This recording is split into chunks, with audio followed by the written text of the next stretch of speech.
This old GMC here. It's a 79 GMC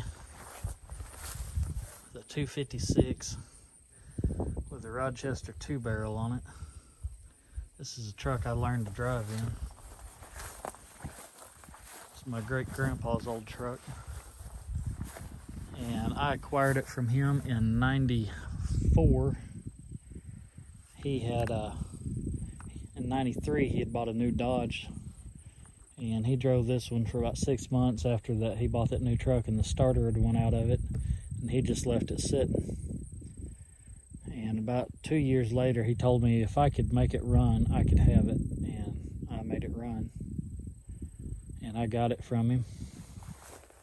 And I used it for several years, beating around on the farm. Had my 35-inch mutters on white spokes on the back that I put on it, and then had white spokes on the front. It was a 256 with a Granny 4-speed AM radio. Did have air conditioning, and had the saddle brown seats in it. As a kid, I started painting everything black. But I had a little Chevy Love 4-wheel drive. It was my first truck, and I was needing some parts, so I sold this thing for to be able to buy the parts I needed for my truck, and then I always regretted it. And then it had traded hands again, and a real good buddy of mine, his dad wound up with it. Anyways, long story short, I finally got it back, but I don't know if you can see over there. Try and get this to zoom. The rust line, I had a rat's nest up that deep in here. And that's a Kubota 4-cylinder engine block. And this is a Triumph 3-cylinder, Triumph Tiger 900 block. It's got a Sprag clutch out of it. But anyway, it took years, but I wound up with this old truck back, and it's going to take, basically going to have to cut it off from that rust point over there down and redo everything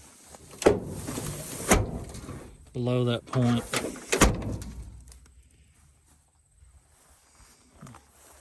Cow and deer and everything else been rough on it. The floor pans rusted out to the bedsides that fell down, but we'll find another bed for it, or we'll build a flat bed. And this engine here, it was turning over, but you could not find the engine for a rat's nest. The whole thing was full. And we cleaned the rat's nest out and then pressure washed it down, and that was a mistake. It got moisture down in there and froze the cylinders up. We're going to try and make it run.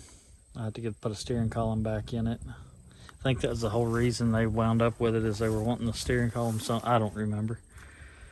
That's been all the way back in the 90s. But it's going to take a lot of work to get this whole thing going. And it's got rust developing across there. You see them bubbles right along the windshield wiper, along the cowl there.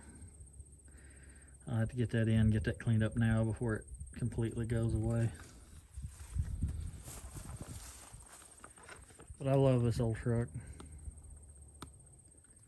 I've got a lot of fond memories. It's a truck I learned to drive in. Grandpa would put it up in granny gear and get out over in the hayfield and just tell me to keep it between the hay and the rows there in the hayfield and in between the hay bales, and he would get out and start loading hay. And I was so short at the time, I'd have to stand in the seat to see over the steering wheel. And I'd just drive up and down them old hayfields. But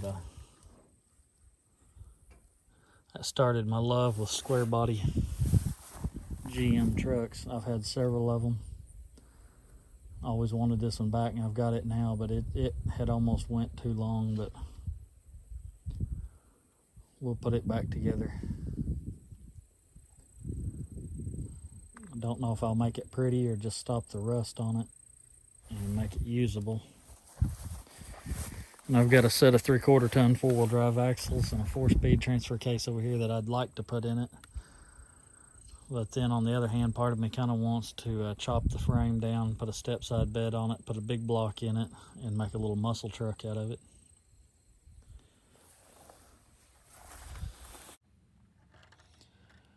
But we'll have to decide what to do with it when we get it running. It may be a while yet, but I'd like to get it done sooner rather than later. This old Kubota tractor that you're seeing laying in the bed of this thing is what we're actually over here getting. You'll see it on an upcoming video. Anyway, thanks for watching, guys.